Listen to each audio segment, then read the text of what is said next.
Yeah, you're good. Yeah, you're good. Sorry. All right, Brian McKenzie with CrossFit Endurance. I'm over at CrossFit Mercer in New Jersey right now, and we've been doing some running and some box squatting. And one of the fundamental problems that we see within not only endurance world, but people who are new to CrossFit is some stabilization, not only some stabilization issues, but the problems with landing with the feet and how our feet tend to compensate a lot for what's going on in our hips. And one of the key things that we like to use to fix that is with the box squat. And I know a lot of people have seen this stuff before, but what we'd like to do is show you a few people today and some of the issues that we've corrected and how we've corrected it, and then maybe you can take it and apply it. So what we like to look at with somebody is when they're squatting is the knees we want to come out.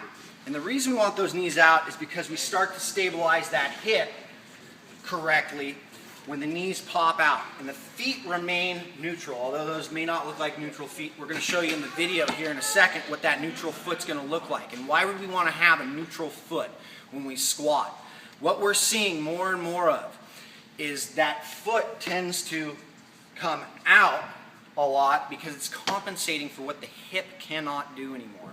Okay, now there may be some other issues going on within the calves or even the legs, but fundamentally what we're seeing is the issues within the stabilization of the hip. And the fact is when we do stabilize that knee and that hip correctly, as I wind out with that knee down here, you've got that ACL that comes over the top of that knee and it tightens up, okay? When I come out, if I stabilize in, which a lot of people do, and this is a fundamental flaw what a lot of us tend to do. In fact, I do it when I break down as well, is all of that gets loose. So what happens is we see that knee go from tightening up here, if we're stabilizing correctly, to loosening up, and we tend to see ACL type injuries, things like that within the athletic world. Okay? So we really want to enforce that knee out position, loading that hip back and stabilizing correctly. So let's take a look at Alex and how he squats. Alex is a Ironman athlete, correct? Yes. Yep. What's your current best? 14. Speak up, man. 14:12. 14:12. Okay.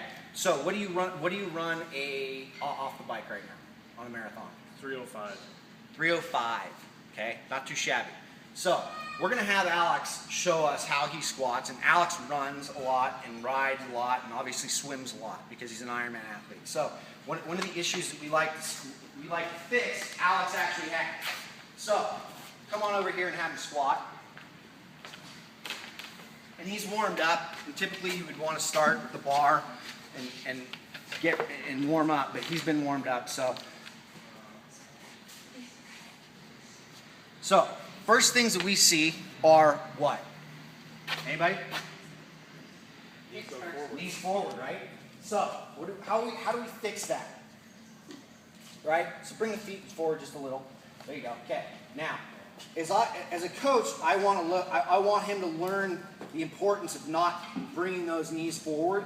So I tend to kind of block that out, and we'll see if he can make that change. But what I want him to see, and I can see him, he's already coming forward, but what I want him to do is bring that knee out and pull the hip back. Better. Feel the difference in that? Okay, go again. Better. Come back down and sit. Good. Stay. Keeping those knees out now.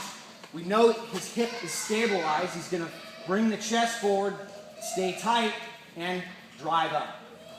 And what we tend to see, go ahead, rack it, Alex, is him trying to still come up with those quads. So in running and in cycling, we're very quad dominant athletes, okay? Because we're running from that knee forward position, or we're riding from that knee forward position all day long, or into the night.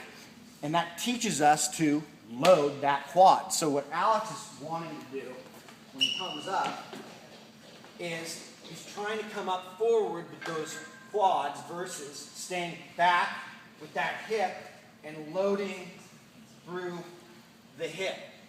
Okay? So, an easy correction for that, no bar. I'm just going to have Alex set up stabilize correctly, pull back and sit. So he's still coming forward a little bit there, better, good. Now, drive my hands up. So he's still coming forward. So I show him, come around back.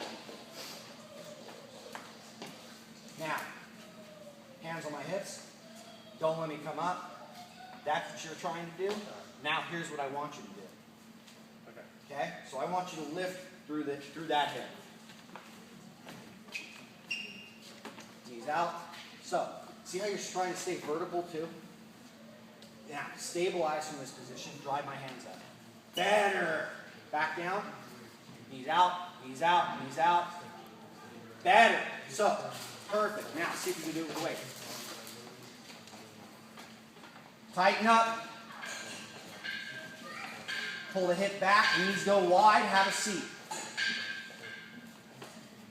Don't worry about staying vertical. There you go. Drive the hip up.